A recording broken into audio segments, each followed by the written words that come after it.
My wife said it was just a girls' night, but that night destroyed our entire life. I walked away without a word. Years later, she came back, and what she said left me speechless. There are moments in life that don't feel important when they happen.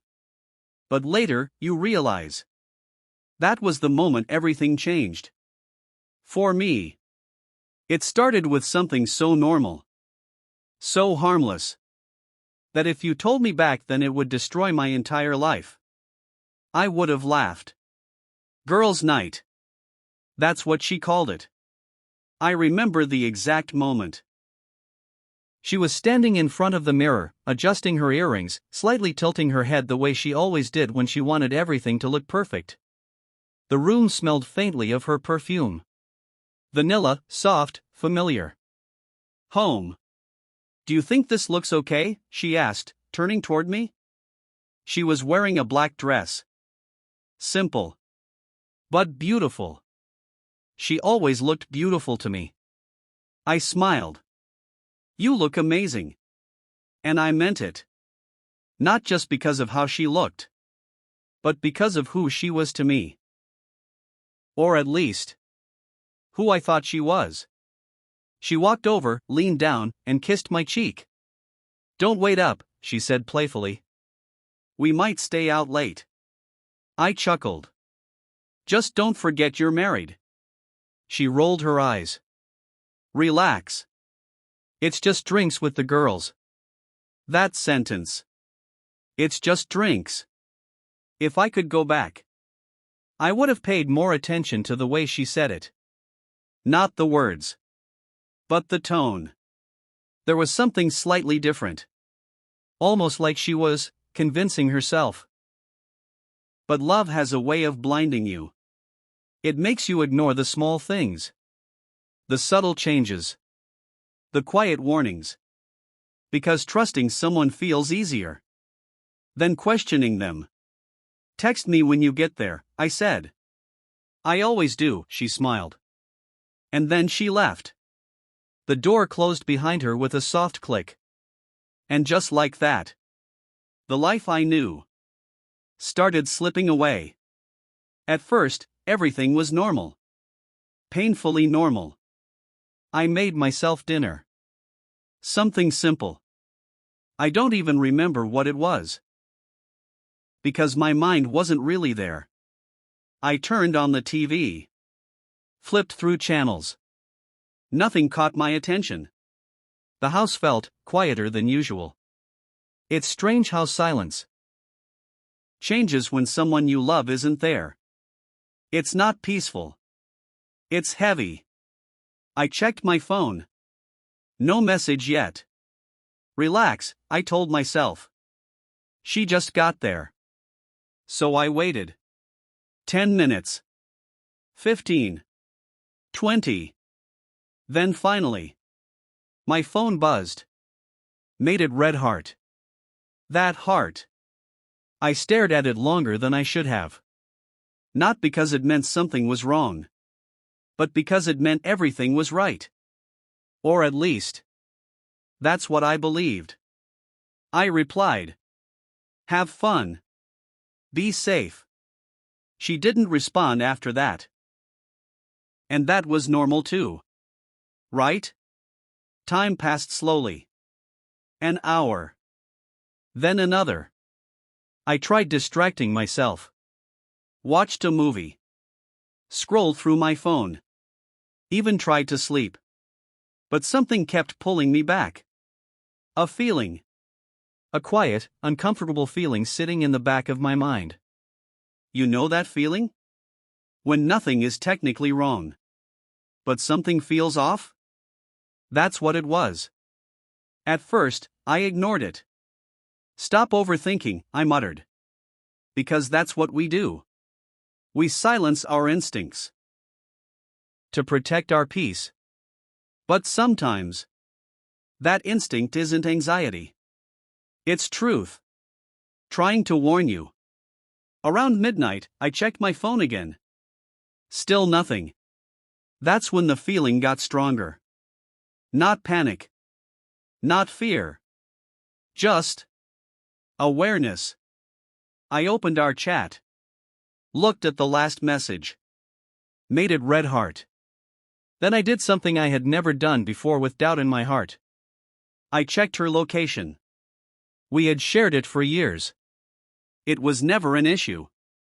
Never a reason for suspicion. Just convenience.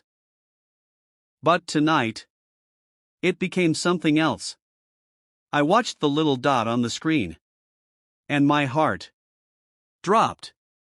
She wasn't at the bar she told me about. She wasn't even close. She was somewhere else. A different part of the city. A place I didn't recognize. I zoomed in. An apartment building. I stared at the screen for what felt like forever. No. I whispered. There's an explanation. There had to be. Maybe they changed locations. Maybe it was someone's friend's place. Maybe.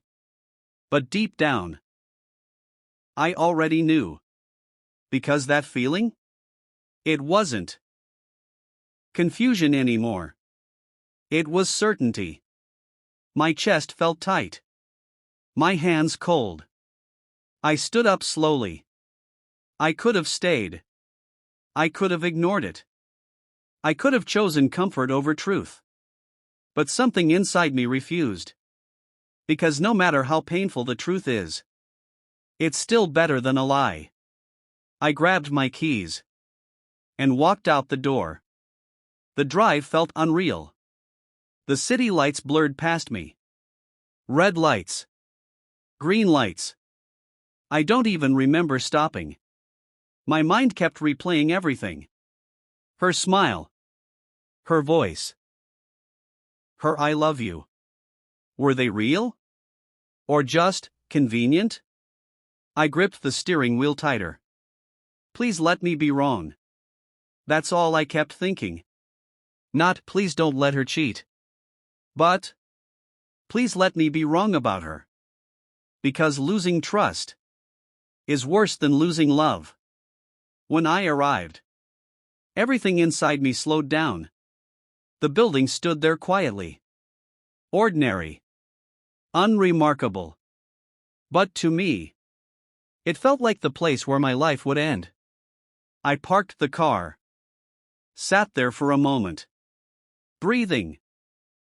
Or trying to. Then I stepped out. Each step toward the entrance felt heavier. Like my body knew something my mind was still trying to deny. I walked inside. The hallway was quiet. Too quiet. Then I heard it. Music. Soft. Muffled. And laughter. Her laughter. I froze. That sound. I knew it better than anything. And yet, it didn't feel like mine anymore. I followed it. Step by step. Until I reached the door. Light spilling out from underneath it. Voices inside. And her. I stood there. For a long time. My hand raised. But not knocking. Because once that door opened, there would be no going back. No more maybe. No more what if. Just truth. And truth changes everything. Finally, I pushed the door open. And in that moment, my entire world collapsed. The door opened slowly. Not dramatically. Not loudly. Just enough for the truth to slip through. At first, no one noticed me. Music played softly in the background. A few people sat around, laughing, talking, drinking. It looked normal. Almost innocent. And then, my eyes found her. She was sitting on a couch. Closer to him than she had ever sat next to me in public. Her body leaned toward his. Her hand resting lightly on his arm. The way she looked at him. That was the moment. Because it wasn't just physical. It wasn't just a mistake. It was emotional. And emotional betrayal cuts deeper. Someone noticed me first. The music lowered. Voices faded. Then she turned. Her eyes met mine. And I watched. As everything on her face shattered. Wait. That one word. Desperate. Afraid. Guilty. But I didn't move. I didn't shout. I didn't ask why. Because there are moments in life where questions become meaningless. When the answer is already standing in front of you. The room felt suffocating. But inside me, there was nothing. No anger. No rage. No tears. Just silence. A terrifying, empty silence. She stood up quickly. Please, it's not what you think. I almost smiled. Not because it was funny, but because it was predictable. It's exactly what I think, I said quietly. My voice didn't shake. And that scared her more than if I had screamed. I can explain. No, I interrupted. Not loudly. Just firmly. Because explanations are for accidents. This was a choice. I looked at her one last time. And in that moment, I saw two versions of her. The woman I loved. And the stranger standing in front of me. And the painful truth? The woman I loved didn't exist anymore. So I turned around. And I walked away. She called my name. Once. Twice. Then footsteps behind me. But I didn't stop. Because if I stopped, I might break. And I refused to break in front of her. That night, I didn't just leave that apartment. I left everything. I went home. The house felt different. Not empty. But unfamiliar. Like it no longer belonged to me. Or maybe I no longer belonged there. I walked into the bedroom. Her things were everywhere. Clothes. Perfume. Memories.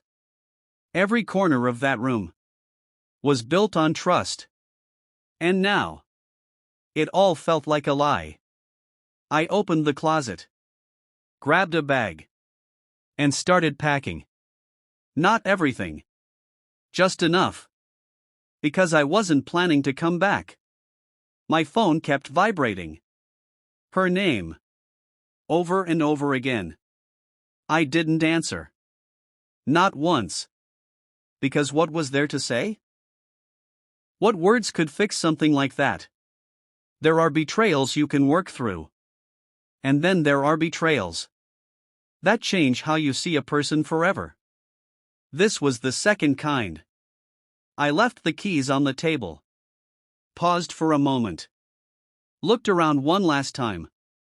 Not with sadness, but with clarity. And then I walked out. Without looking back. The first few weeks were the hardest. Not because I missed her, but because I missed who I was before her. The version of me that believed in forever. The version of me that trusted without hesitation. That man was gone. And I didn't know how to bring him back. Sleep became difficult. Some nights I would sit in silence for hours. Just thinking. Replaying everything. The signs I missed. The moments I ignored. Was it always like this? That question haunted me. But eventually, I stopped asking. Because it didn't matter anymore. What mattered was what came next. Months passed. Then a year. Then another. And slowly, something changed. The pain didn't disappear. It evolved. It became fuel. I started focusing on myself. My work. My health. My discipline. I built routines, structure, control. Things I had lost without realizing. And day by day, I became stronger.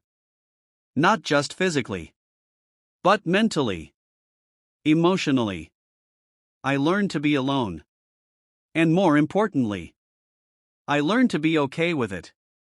Because loneliness is better than betrayal. And peace is better than love built on lies. Eventually, she stopped being part of my daily thoughts. Then my weekly thoughts. Then, just a memory. A closed chapter. Or so I thought. It was a quiet evening. The kind I had grown to appreciate. No chaos. No drama. Just peace. Then, a knock on the door. I wasn't expecting anyone. I opened it. And for a second, time stopped. It was her. But not the same woman. Her eyes were tired. Her face pale. Her confidence gone. Life had changed her. In ways I didn't need to ask about. "Hi," she whispered. I didn't respond. "Can we talk?" There was a pause. A long one. Then I stepped aside. Not because I wanted to, but because I needed closure. We sat down. Silence filled the room. Then, she started crying. I ruined everything. I watched her. But I didn't feel what I expected. No anger. No pain. Just distance. "It was just one night," she said. I thought it didn't matter. That sentence. It told me everything. Because what destroys something isn't always the action. It's the mindset behind it.